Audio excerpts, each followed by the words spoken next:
Here's why doing the dumb thing can be the right thing to do.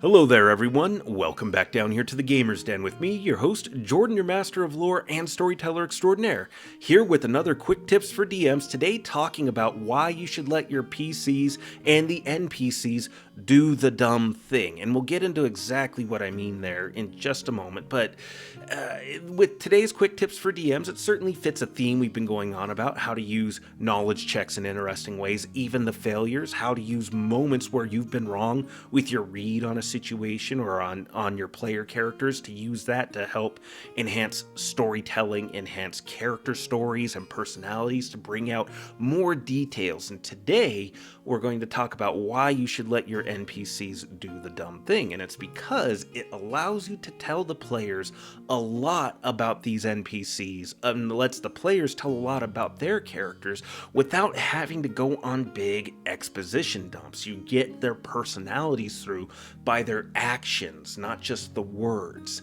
Although the words certainly can help add layers upon layers to that. But before we get into everything on offer for you today, if you're new here to the channel, why not go down there, hit the subscribe button, and become a regular member here at the Gamer's Den. Or if you've already gone on ahead and listed yourself on that incredible roster of legendary heroes, then go on down to hit the like button and share the video far and wide. Now, let's get a little bit more into this. So, one of the subjects that is probably good to point at is female armor designed for women and the like. The old sword and sorcery art styles with the scale or chainmail bikinis, it's not really practical stuff, even with magic thrown in.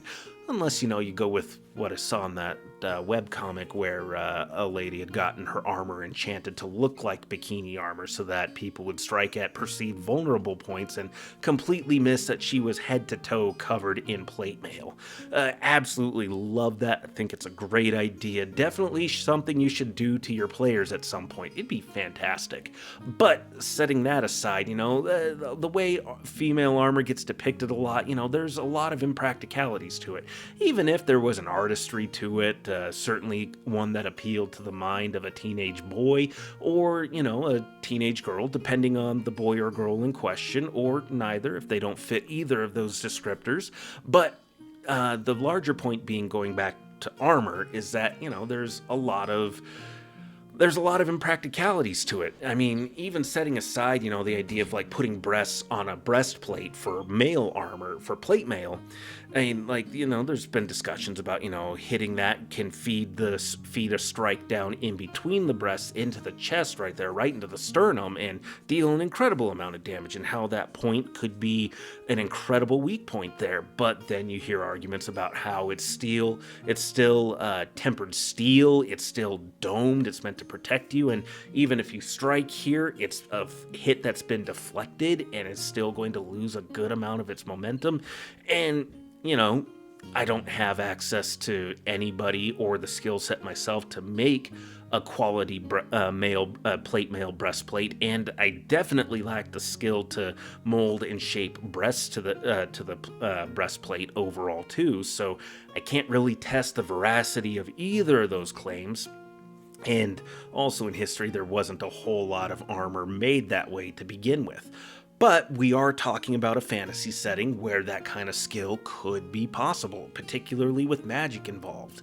And magic also addresses some of those protective concerns, but there's another layer to this to why it's such a silly and impractical thing, protective issues notwithstanding. One, the skill set required to make that kind of shape on top of other shapes and have it still be quality work and protective, it's an insane high level of a difficulty required. That takes a lot of time. That's going to add additional time to the armor's manufacture. And third, both of those things mean that armor will be even more prohibitively expensive than even regular plate mail was to begin with. So that puts it out of reach for all but the most abundantly wealthy, those endowed with ostentatious levels of wealth. Which brings us to the kind of people that would buy that kind of armor. The stupidly wealthy, the kind of people that have more money than sense. They absolutely would be the kind of person that would purchase that kind of armor, either for their own guards, their own significant other, or themselves if the person in question requires that kind of form-fitting shape to themselves. They would do absolutely something ridiculous like that, and that can do a lot to tell your players about that NPC, particularly if they've been around plenty of other women who have been armored in plate mail and have not had that kind of ostentatious level of decoration to them. I mean, it tells you a lot, especially if the players know anything about armor, which, come on, D&D nerds were bound to learn about some of that at some point. Probably. But anyways, point being, that kind of stupid thing is still detail that can tell your players a lot about who they're dealing with and the kind of things they look at. Now, they can infer, but they won't know exactly till they get down to interactions, but, it is an angle where you can present, this otherwise, say it's a brilliant, meticulous, very practical-minded NPC that you've built this person up to be, but they have a weakness and fondness for the feminine form. Whether the NPC in question is man, woman, neither, all points between and betwixt, those are, again, more details that you can add in to the NPC, and the players can learn a lot about them by observing the settings and paying attention to what you're describing to them. I mean, little things like that can do a whole lot to enhance the story. Same thing goes if we were to go the opposite direction, where the NPC has little to no armor, only shows up armed in weapons, and is otherwise just wearing the lower half of their robe or skirt or dress or whatever the case may be. This is an unarmored character coming to the players and ready to fight, throw down, and rumble with them. Now, the players either are going to jump in thinking they're going to steamroll the NPC, or if they've been around a while and they're not playing their characters to the full tilt, they might step back and still think, oh, we're in trouble.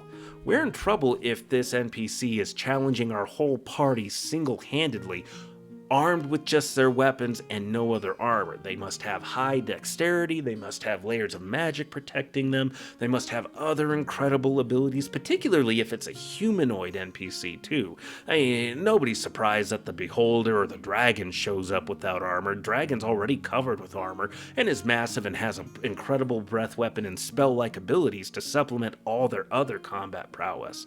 A Beholder has all kinds of abilities for themselves as well, but a human, an elf, a dwarf, an orc, half-orc showing up dressed like that with the bare minimum, and they're still ready to throw down, that's going to be something that tells your players a lot about that NPC real fast, that they have that level of confidence and probably the ability to back it up too. So, and if it turns out that they squash the NPC in the process, well, now they've learned that NPC had an abundance of confidence and nothing to back any of it up. That can also be a fun moment for your players as well, is give them an unexpectedly easy steamroll, especially if you spent time building up the character. That can be a little bit I blanked on the word. It can be a bit of a letdown, It's worse than a cliffhanger. It just is so disappointing that all the hype did not live up to the reality. But that happens too. And that, again, can tell you a lot. Doing that once or twice, that can be funny. Any more than that, and your players are gonna not really take as many threats quite so seriously. So again, balance it all out, let your NPCs do the dumb thing, whatever that dumb thing may be. I mean, there's nothing wrong with playing an idiot that thinks that they know a lot. I mean, we run into plenty of people like that anyways, but there was a game, Arcanum of Magic and Obscura. And there was this thief who was guarding this bridge with his little gang of thieves, and, he'd sit and butcher words and phrases all the time, this poor creature has gone through trails and tributaries and just, absolute idiot. But, it made that character more personable and memorable. It was distinct that this was somebody that thought they were incredibly flatulent, but really could exposit only the most incredibly bare minimum levels of wit or anything like that. And, I just tried that myself off the cuff, and I think I failed pretty miserably at that. But point being, let them be dumb, let them do dumb things. Like, it doesn't take a genius to figure out that flanking an opponent is a good idea. You can still let them do that, but have them make poor decisions, be wildly uninformed, and let them do silly things like flash around too much coin in a dangerous area. Those kinds of things are very humanizing. Those are very humanizing qualities and traits, because we've all done something stupid or thoughtless at some point. Like, have even some of the brightest people in your campaign have silly little things. Like, there may be a brilliant scientist in your setting. It could be a hard sci-fi setting, but they have a pair of spectacles that was their father's, handed down from their grandfather, and every single time they wear them when they're near a breakthrough, they succeed. Tossing aside the fact that they regularly update their lenses and prescription, they're able to see better, function better. There's a logical explanation to why they're able to make better breakthroughs and have all these incredible accolades, but, they could still just be a superstition they have. No, it's not that the lenses are actually helping me see better. I've just got my dad and my grandpa with me, helping me along. That could just be a silly little detail there, and then it can be one that you turn around later, and, like, if you're going less hard sci-fi and more you know what? No, even if you're going hard sci-fi, because they could have AI, like information about AI engrams stored inside the frame somehow, or around on the ship, and the frames for the eyeglasses have an ID tag that brings them in, and they quietly help out with, their son and grandson's work, things like that, AI engram copies of the father and of the grandfather. Little things like that can I just threw out an example of how you could build that into a thing, this weird, odd little quirky detail about an otherwise logic, hard science, facts, and research-oriented kind of character has an odd superstition, and then it turns out there was something to back the odd superstition that actually helped beyond the lenses are helping them to see. But, you could go on and on and on and play with all kinds of stuff like that. So, what are your thoughts? Go on down to the comments below and let me know. Did you like today's video? Did you dislike it? Hit the like or dislike buttons. Either way is fine. I'm happy to know if you didn't like this. And, let me know your own thoughts down below so that we can engage in discussion and throw out more examples. And if you've made it this far, you must have enjoyed something. So why not go down there, hit the subscribe button, and become a regular member here at the Gamer's Den. But with all that said, I've been your host, Jordan, your master of lore and storyteller extraordinaire. Thank you all so very much for your time. Good gaming to you all, and you all have yourselves a good night.